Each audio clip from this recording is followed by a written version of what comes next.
আজ এত টাকা কালেকশন করা হলো, কিছু মনে না করলে জানতে পারি আপনার হাদিয়া কত টাকা? ভাইরা আমার, আলহামদুলিল্লাহ, আল্লাহ শকর। প্রথম কথা হলো যে ওয়াজ মাহফিলে বা দিনই কাজে, এমনি তো আমি ওয়াজ মাহফিলে যাই না। আপনাদের এলাকারই ভাই, কি নাম ওনার, হানিফ ভাই বোধহয়, হানিফ ভাই, উনি আমাদের অফিসে লোক পাঠাইছেন। তিনি বলতেছেন যে আমাদের অফিস থেকে লোক নাকি বলছে যে আমরা এই মাহফিল করব। এটা বহু কয়েক মাস আগের কথা, আমাদের মনে নাই। যেহেতু ভাই বলছেন, মুসলমান তো মিথ্যা বলবে না, তাহলে হয়তো আমাদের কেউ বলছে। আমরা সেই ওয়াদা রক্ষা করার জন্য আসি।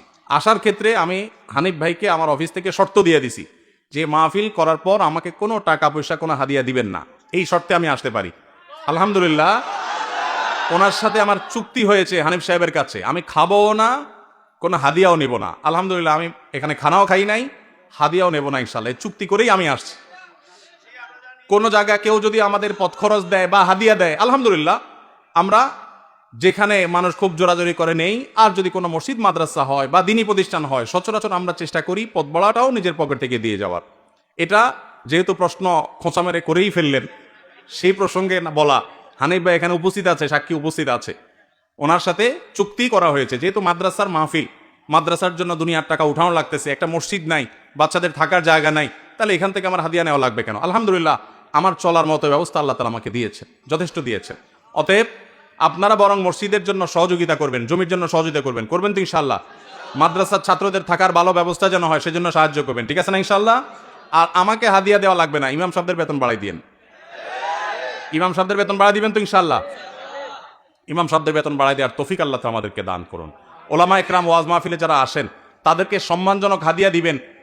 আমি নিচ্ছি না, আমার আলহামদুলিল্লাহ না নিলেও চলে, এবং মাদ্রাসার মাহফিল থেকে নেই না, অন্য কেউ জোর করলে হয়তো নেই। কিন্তু যারা অন্যান্য ভাইরা আসেন, ওয়াজ মাহফিল করেন, অনেকে আছে রাতে গাড়ি অ্যাক্সিডেন্টে মাহফিল থেকে যাওয়ার সময় পুরো গাড়ি শেষ হয়ে যায়, আছে না? অনেকে আছে গাড়ি অ্যাক্সিডেন্টে নিজে অসুস্থ হয়ে যায়, মারা যায়, রাত বিরাত জাগা লাগে, তাদেরকে সম্মান করবেন। কিন্তু এর মানে এই না যে চুক্তি করে লাখ লাখ টাকা ওয়াজ করে কামায়, এই ওয়াজ ব্যবসায়ীদেরকে আমি প্রশ্রয় দিতে বলি নাই। কিন্তু ওলামাদেরকে সম্মান করবেন। এখানে দুই দিক থেকেই সমস্যা আছে। হুজুরদের অনেকে যেরকম চুক্তি করে, এটা যেমন একটা সমস্যা, আবার ওয়াজ মাহফিলের আয়োজক অনেকে আছে অনেক ধান্দা করে, সেটাও একটা সমস্যা। আমি আজ থেকে অনেক বছর আগে, আপনার জেলার নাম বলবো না, যে কোনো এক জেলায় মাহফিলে যাওয়ার পর আমি দেখি এরকম মোটা একটা খাম ধরাই দিছে আমারে। পরে যায় খুলে দেখি ওখানে টাকার সাথে বাকি সব কাগজ দিয়ে মোটা করে দিছে।